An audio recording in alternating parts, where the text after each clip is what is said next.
Avoiding people. It's something we've all done at some point. Whether it's turning down a social invite or simply retreating into our own space, there are times when we just need to be alone. But what if there's more to this than simply being antisocial or introverted? What if the reasons behind avoiding people run deeper than we realize? In today's video, we're going to explore 5 hidden reasons why you might avoid people, and they may not be what you think. 1. You crave deep, meaningful connections. Ever felt like small talk is just a waste of time? Like, how's the weather? Or, what's new with you? Just don't cut it. If you've ever found yourself bored or uninterested during casual conversations, it might be because you crave more than surface-level interactions. When you're someone who thrives on deep, meaningful conversations, the typical banter can feel draining. It's not that you dislike people, it's that you're exhausted by the lack of depth in your connections. You want to talk about ideas, dreams, philosophies, not the latest gossip or the most recent trends. And when you find yourself stuck in a circle of shallow conversations, it's tempting to just avoid them altogether. You'd rather stay home and reflect or talk to someone who gets where you're coming from. But here's the thing, you're not alone in feeling this way.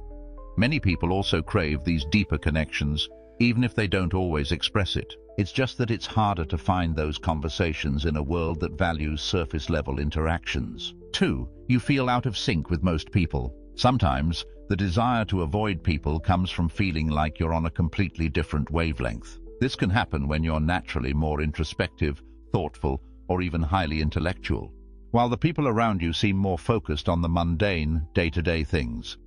It's not that you think you're superior or better than anyone else, but rather, you just feel disconnected. Their interests, their jokes, their way of thinking don't resonate with you. It's like you're constantly trying to tune into a radio station that's always a little off frequency. You try to engage, but it feels forced. You want to share your thoughts, but they seem too complex or abstract. You see the world in a different way, and that's okay. But when your thinking doesn't align with the group's, it's easy to withdraw and avoid interactions that feel disingenuous or uncomfortable. 3. You've been hurt by people before. One of the hardest things to deal with is the emotional scars left behind by people you trusted. Whether it's betrayal, heartbreak, or rejection, these experiences can leave you with a deep sense of vulnerability. Once you've been hurt, it can feel safer to withdraw and avoid putting yourself in situations where you could be hurt again. After all, avoiding people means avoiding the risk of more emotional pain. It's a defense mechanism, a way to protect yourself from further disappointment or rejection. But this avoidance, while protective, can also become isolating.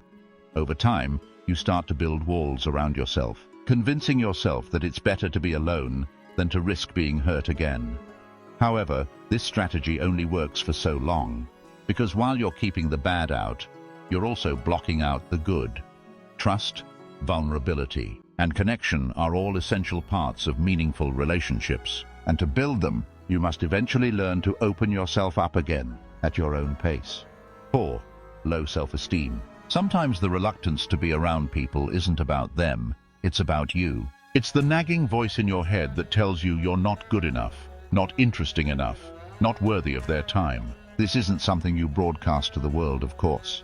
Outwardly, you might seem fine, maybe even confident, but beneath the surface, there's a storm of self-doubt convincing you that every interaction is a potential minefield of judgment and rejection. You replay past conversations, dissecting every word, every expression, every perceived mistake. Did they think you were boring? Did they notice that awkward laugh? Did you say something stupid? These thoughts spiral, and before long, the idea of socializing feels like stepping onto a stage unprepared and exposed. What's worse, this self-doubt becomes a self-fulfilling prophecy. The more you pull back, the more disconnected you feel. And the more disconnected you feel, the harder it becomes to re-engage. It's a vicious cycle, one that keeps you locked in a cage of your own making. But here's the thing, this isn't who you are. It's just a narrative your mind has constructed. A story you've been telling yourself for so long that it feels like the truth. Breaking free from it starts with recognizing that the world is far less judgmental than your inner critic would have you believe. People aren't scrutinizing every word you say. They're not dissecting every detail. Most people are far too focused on themselves to pay as much attention to your every move as you think. The truth is, the fear of judgment often stems from a place of insecurity, and it's possible to challenge that fear one step at a time. 5. Social anxiety. Have you ever felt your chest tighten and your palms start to sweat at the mere thought of walking into a room full of people? Social anxiety isn't just shyness on steroids. It's a full-blown mental battlefield where every interaction feels like an impending disaster. Picture this. You're invited to a gathering. You know the people there are friendly, and the environment is casual. Still, your mind starts its relentless chatter. What if I say the wrong thing? What if I don't say anything at all? Will they notice my awkwardness? By the time you arrive, you're already exhausted from fighting the scenarios your mind has conjured. Social anxiety can make even the simplest interactions feel like climbing Mount Everest without a guide. Every smile feels forced, every silence deafening. You're hyper-aware of your body language, your tone of voice, even the angle at which you're holding your drink. And when the night ends, you don't feel relief. Just a post-mortem analysis of every single thing you could have done differently. It's not that you don't want to connect with people. You do. You want to be part of the conversation, to feel like you belong. Deep down, you might even crave it. But the fear of being judged, misunderstood, or simply not measuring up makes the whole experience too overwhelming to bear. So you retreat, not out of preference but out of self-preservation.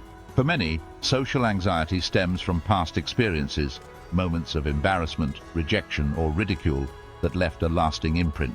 These memories become triggers, resurfacing in the form of intrusive thoughts and heightened sensitivity. While others might brush off a minor misstep, you replay it over and over, convinced it defines you. Over time, this avoidance creates a paradox.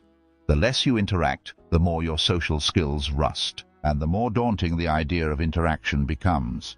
It's a cruel cycle, one that leaves you feeling isolated and misunderstood. But beneath the anxiety lies a truth. The world isn't as harsh a judge as you imagine. With patience and self-compassion, the chains of social anxiety can loosen, making room for meaningful connections. Overcoming social anxiety isn't easy, but it's possible.